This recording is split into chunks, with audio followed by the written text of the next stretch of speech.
I may have a reputation for getting quite fired up, riled up by things when I engage with YouTube employees. And I feel bad about that. I legitimately do. I went off on, here's another one. Here's a freaking another one. I'm not even trying to look for them. Here it is. Same video. How about we make them a comment moderator? Yeah, for sure. That would be good. It's so frustrating. So I went off on someone that, as far as my knowledge goes, is fairly influential in the mobile creator studio app, because you have no issues with that at all. Because there have been a number of changes made that whether this individual had any influence over them or not, honestly, it's hard to say, because a lot of the problems at YouTube seem to be coming from somewhere higher, is all I'll say. I basically lost it. I was sitting here going, okay, I spent a bunch of time talking to you about this, laying out things that would be useful. Like period over period comparisons is something that used to be in the Mobile Creator Studio app. So I could easily see this month over last month, for example. Instead, they replaced it with this compared to your typical performance line. So it shows kind of what your typical range is for performance and then where you were relative to that. The problem for me is that I've experienced the shortcomings of the typical performance metric. Typical performance might look at some kind of rolling average of your last 3 or your last 6 months or something along those lines. And if you were at the low end of your typical performance 6 months in a row, guess what just happened? Your channel got way smaller.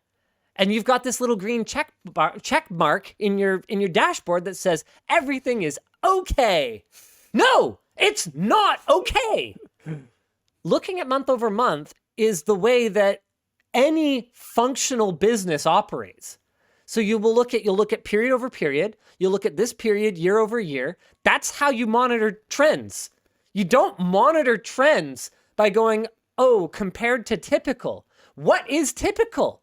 I mean, if you want to have a section of the dashboard where I can define typical, where I can say typical is whatever my last 28 days was. I still don't think that's great. Well, no, it's a stupid workaround to a problem that should have never existed. Anyway, the point is, I absolutely went off on this person. I felt terrible because I know deep down that many of these changes probably nothing to do with this individual, and they were either directives or just sort of general directions that YouTube is going. Like, for example, there's far reduced visibility for dislikes in the Creator Studio app, and it's really frustrating because okay, my workaround for this is a really good one.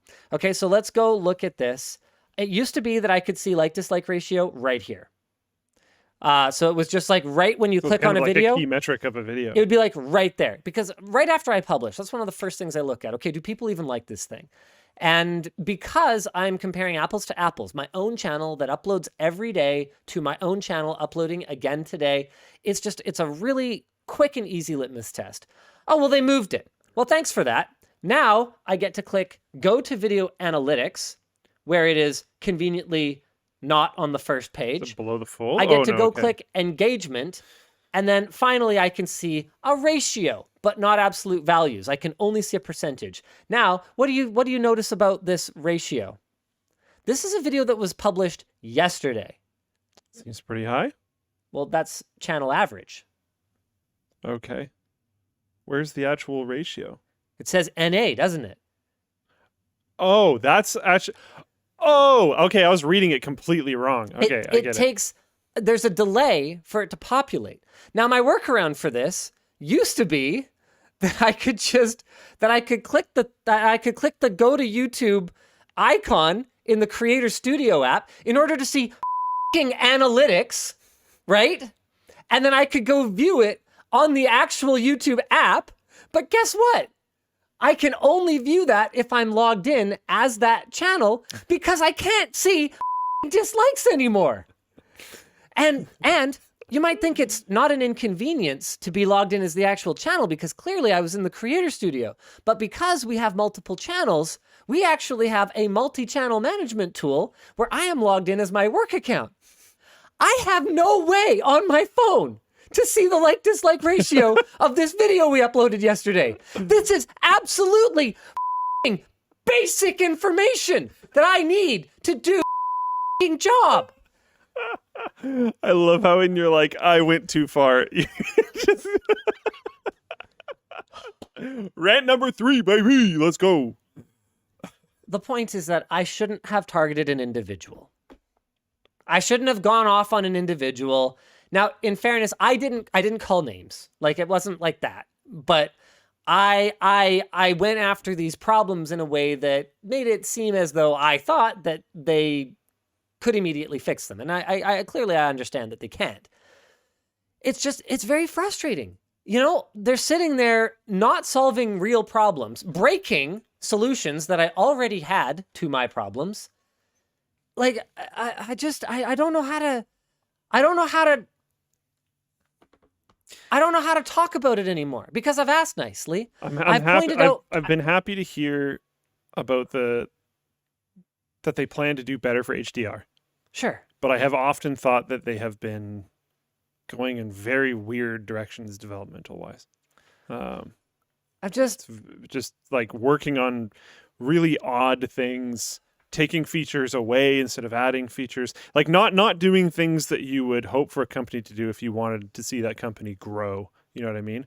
Yeah. It seems like they're trying to control their current user base more than they are trying to grow their user base. That might be because they think their user base is the entire world. Well, they're trying to go. Might be somewhat correct about that. And they are trying to grow their user base, but it's through tools like Shorts, for example. It's not through necessarily.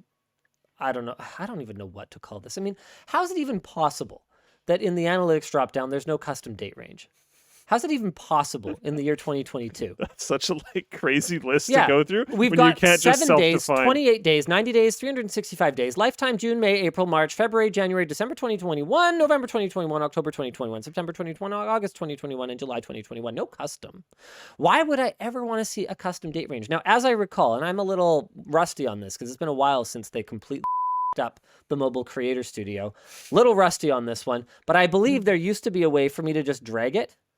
There definitely was on desktop, which was amazing. Because on the desktop one, there was even a little bar below where you could see like a much larger time period. Oh, yeah. And then you could take your highlighted period and you could move it and do like a quick, like, okay, what if I want to see 1 year over 1 year? And you could get, and all the analytics would just like immediately There's a bump here. What was that? Yeah, you could just go look at it. It used to be very easy. And it would update everything below it, like what the top viewed videos in that time. It was like, oh, it was amazing. And then clamping down on Social Blade too. Well, yeah. I have sent yet another polite request for them to give Social Blade proper API access again so they can store the data for longer than 2 years. It just sucks because these are tools that we use to do our jobs, right? And you know, I get it. Maybe you don't care about me doing a better job of making videos, but gosh darn it, you probably should.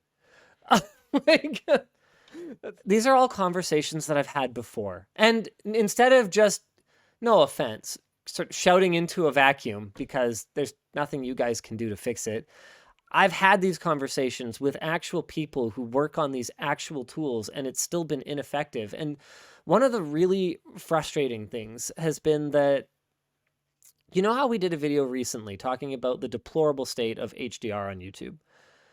So I already talked to you about how fires have been lit over there. And now I'm hearing it from third parties that fires have been lit over there. Cool. Sort of. Because it shouldn't take that. I shouldn't have to make a video. I shouldn't have to. I should say, hey, I'm a content creator on your platform. I'd like to think a pretty successful one. Here, I'm telling you what I need. These are my tools. You actually don't use them. No offense. You don't use them. Like talking to a YouTube employee. It's like when I was at NCIX and the president would have changes made to the product management team's tools, and he and the developers would get together and have a meeting about how they should work, and then we'd get them and we're going, hey, there's extra clicks and you increase the loading time so that you can add this extra measure that I don't even use. Literally none of us use it. And then you won't revert it because now you've spent you've got this sunk cost fallacy nonsense going on. You spend a bunch of money developing this feature. No, we don't want it. It actually made it worse. You have to talk to people who actually use the tools. I mean, one of the things I've been saying about the Mobile Creator Studio app for the longest time is it should be a one-stop shop for creation. I should not have to use the Player app to upload a video, for example. Yeah. I should not have to use the Player app to look at the comments on a community post, for example. And yet, I do. Why do I have to do that? Why are they not developing that? I would even see it more acceptable if it like didn't work the other way around. Like if you were in the Studio app and you wanted to watch a video and it like launched it in the Player app, I'd be totally fine with that. Yeah, it does. But you should be able to do, I didn't even know. But you should be able to do all of the creation and like analytic viewing and everything. Yeah, where are my better like comment moderation tools, for example? That should be in there. In here. Yeah. Like it's infuriating. Like why can't I manage who my moderators are in here? Because apparently we need some. Apparently there's been some unruly stuff in YouTube chat today, but I have no way to control that personally, so I don't know. Oh my god, here's another one. Telegram me at Linus Tech Tips 20. Yeah. It's not working, guys. It's not good enough. And you should have known that immediately. Oh yeah. Because you've already been trialing these features on channels like mine where it's clearly not working. Why do I have to be the one to spell this out? Maybe you should hire me as an executive so I can come in and have an ounce of common sense. If this isn't working in our limited trial, maybe it's not good enough. Maybe to determine if it's working or not, all I have to do is go look at a video. That is the weirdest part. Like when the fact that they asked you for an example is actually astonishing because you can go anywhere on YouTube and they're just all over the place. So I don't know. It's very odd. Let's move on. I was going to say, you done? Okay. I think we should mention that there's new stuff in the store. Thanks for watching.